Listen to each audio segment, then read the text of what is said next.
Alors, ça faisait longtemps que j'avais pas eu l'occasion de faire une nouvelle vidéo, parce que d'abord, j'ai pas eu l'occasion d'acheter de carnet, et ensuite parce que j'ai pas eu le temps.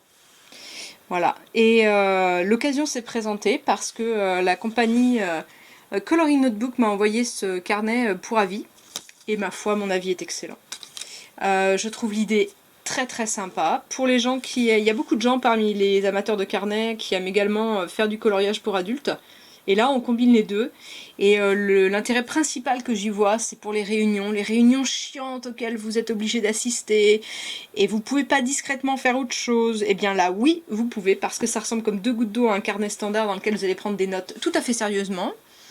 Et si vous le vous pouvez discrètement être en train de colorier. Même si évidemment, si vous passez votre temps à changer de couleur, ça va pas être discret. Alors, qu'est-ce qu'on a là-dedans? On a une cinquantaine de dessins qui sont mélangés à des pages ordinaires de carnet. On a en tout 176 pages qui sont en 100 grammes par mètre carré, en format A5. Et en qualité sans acide, alors je sais plus comment dire en français, c'est pas tout à fait ça, qualité d'archivage, voilà. Et au niveau du format, pour comparer avec quelque chose de plus connu, si je mets le Leuchtturm par-dessus, eh bien ça dépasse très légèrement sur ce côté-là, et puis ça dépasse un petit peu en hauteur. En fait, en taille, on est sur du 148 par 210, donc on est sur un format A5 exact, format international A5. Voilà. Alors il propose les pages blanches, les pages lignées, les pages à points. Moi j'ai choisi à points, c'est mon format préféré. Et une couverture en dur. On va regarder ça de plus près. Moi j'aime beaucoup la couverture qu'il propose. Le seul inconvénient c'est qu'elle marque un petit peu les traces de doigts. Mais c'est un noir très élégant, mat. Voilà, c'est bien costaud, hein, il n'y a aucun problème. Avec des bords arrondis et un léger débord.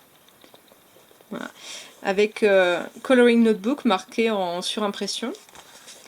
Et on a le petit ruban safran et la petite bande élastique noire.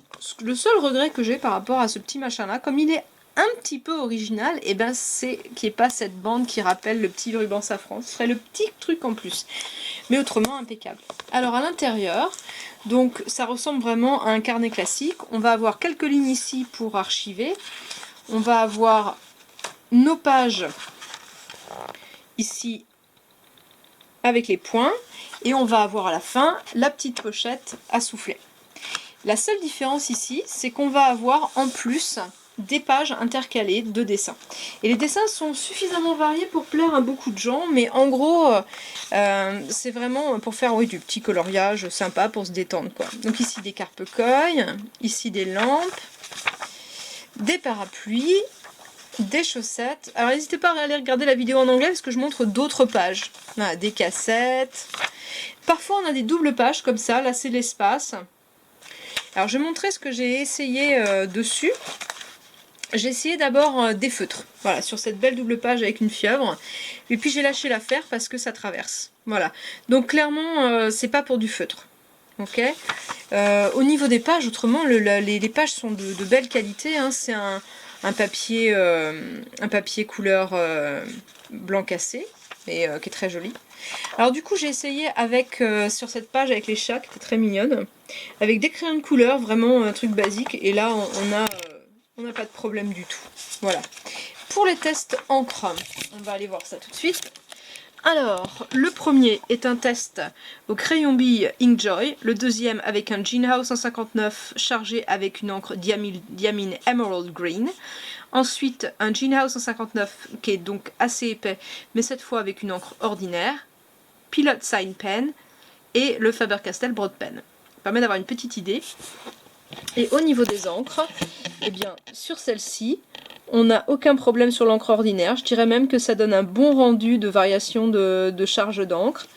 Par contre, eh bien, sur l'autre, la Diamine, qui est un petit peu plus exigeante, on a un peu de feathering. Pas des masses, mais quand même. Et surtout, alors, au niveau de ce qui traverse, il n'y a rien qui passe au travers, sauf cette fameuse encre qui est plus exigeante.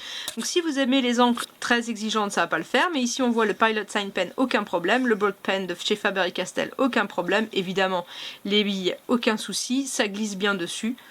Voilà. Donc, en conclusion, alors j'ai pas fait attention s'il avait des pages détachables à la fin, mais je ne crois pas. Non, c'est pas le cas. En conclusion, on a ici un très chouette petit carnet. Et ma foi, j'aime beaucoup l'idée. Pour le prix, quasiment le prix d'un carnet ordinaire, on a quelque chose qui est très sobre. Alors moi j'aime beaucoup la sobriété dans les carnets. Quelque chose de très sobre qui va passer discrètement en réunion. Et on va pouvoir s'occuper pendant ces foutues réunions qui sont longues, mais longues. Discrètement. Et je trouve que l'idée est plutôt pas mal. Ou même quand on est dans les transports en commun, ça reste relativement discret. Et on va pouvoir avoir à la fois des pages de coloriage et des pages pour faire son bullet journal. Excellent. Excellent. Très très bien. C'est de la belle qualité en tout cas.